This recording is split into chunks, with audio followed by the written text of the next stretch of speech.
The island was smoking before the disaster began. Everyone could see it. That is what makes Whakaari, also known as White Island, so terrifying. The danger was not hidden underground. It was not waiting behind a wall of water. It was standing in plain sight, steaming, hissing, stained with sulfur, alive enough that the earth itself looked unfinished. And still, people walked onto it. Off the coast of New Zealand, Whakaari rises from the sea like the exposed top of something much larger below. Most of the volcano is underwater. What people see above the surface is only the visible crown of a deeper system. Even from a distance, it does not look stable. The island is pale, scarred, and raw. Steam rises from vents. The crater floor looks wet, broken, chemical. Pools of acidic water collect where the ground should feel dead, but doesn't. It is one of those rare places that looks dangerous in the most literal possible way. And that should have made it easier to fear. But human beings do something strange around visible danger. If it stays quiet long enough, we stop reading it as danger and start reading it as scenery. Smoke becomes atmosphere. Sulfur becomes novelty. A live crater becomes an experience. That is the trap at White Island. The volcano did not disguise itself. It looked volcanic the entire time. But tourism wrapped that danger in routine.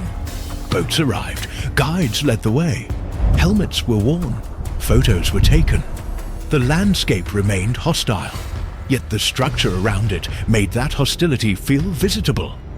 That is how a living volcano became a daytime destination. And that is what makes the story so brutal. On December 9th, 2019, visitors were on the island, walking inside an active volcanic environment in broad daylight. This was not a midnight expedition or a reckless climb into forbidden wilderness.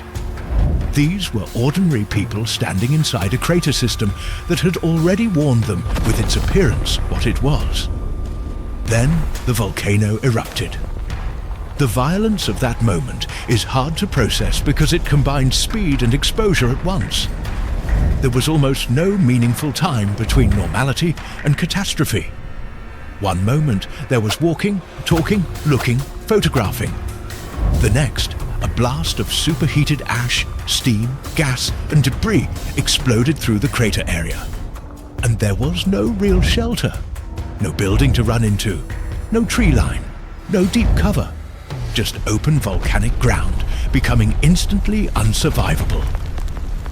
That is the first image that stays with White Island. People standing inside a place that already looked hostile, then being caught there when the hostility finally became violent. And what followed was even worse, because White Island is not terrifying only because it erupted. Volcanoes erupt. That alone is not unusual. It is terrifying because of what the island gives people once the eruption starts. Almost nothing. The crater floor is open, exposed, chemically brutal. The air itself becomes part of the attack. Heat, ash, toxic gas, falling material. The island does not injure from one direction. It turns the whole environment against the human body. That changes the emotional shape of the disaster. In many catastrophes, danger approaches people from somewhere else. A wave moves toward shore. A landslide rushes downhill. A flood rises from below. Here, the people were already inside the mechanism of the event. The eruption did not travel across the landscape to find them. It opened around them. That makes White Island feel less like a place where disaster arrived, and more like a place where disaster had been waiting underneath the tour the entire time. Then comes the most human part of the story. The seconds after the blast, when the illusion of controlled adventure disappears completely. Burns, shock, disorientation. People trying to move across a crater floor that has turned into heat, ash and pain. White Island forces you to imagine the physical reality of a volcanic disaster at close range. not distant lava on a horizon, not a plume seen safely from miles away. The body inside the event itself. Skin, lungs, breathing, vision, balance. The intimacy of that suffering is what makes the story so hard to shake. Before the eruption, the island already looked like a warning. Sulfur stains, steam columns, barren rock, acidic water, bleached ground. Nothing about it suggested comfort. And yet, the longer a dangerous place stays quiet, the more human beings start treating it as manageable. That is the deeper psychological lesson here. A threat can be completely visible and still be misunderstood. Seeing danger is not the same as surviving it. Visually, Whakaari may be one of the most unsettling volcanic settings on Earth. It rises from the ocean like a wound, not dramatic in the lava river sense. Worse than that, stripped, pale, corroded, almost medical in its ugliness. The crater floor looks less like nature and more like a reaction still in progress. Even in still images, the island feels unstable. The steam does not look decorative.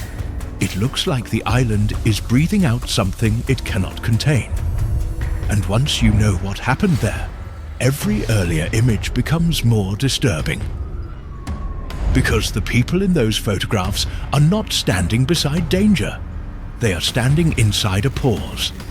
A brief interval when the volcano had chosen not to act yet.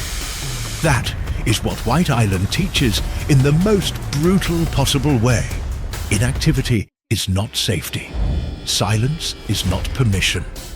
A place can look violently alive and still give just enough calm to make people believe they have time. There is also a cruel geographic logic to the disaster. Whakaari is offshore, remote enough to feel dramatic, reachable enough to feel commercial. That combination makes everything worse when something goes wrong. Rescue becomes harder. Escape becomes harder. Help is farther away. The ocean that makes the island feel special also makes it more exposed. A volcano on land is one kind of threat. A volcano on an island with people already inside the crater is another. And that is why White Island lingers in the mind long after the eruption itself. It forces a very uncomfortable truth into view. Human beings are not only vulnerable to hidden danger, we are also vulnerable to danger that openly announces itself and then stays quiet long enough for us to normalize it. The island never pretended to be safe. People simply learned how to stand inside its warning without feeling the full weight of what that warning meant. So, when you hear the name Whakaari or White Island, do not picture only a volcanic island off New Zealand. Picture tourists walking through steam and sulfur in broad daylight. Picture a crater that looked alive before anything happened. Picture the eruption arriving with almost no time in one of the most exposed places imaginable, where the ground, the air and the heat all turned against the human body at once. Because White Island was not terrifying, because no one knew it was dangerous. It was terrifying because the danger was visible from the beginning, and visibility still was not enough. And next time we'll take you somewhere that looks quieter than this, colder than this, maybe even emptier than this, and somehow leaves behind an even stranger feeling when it's over.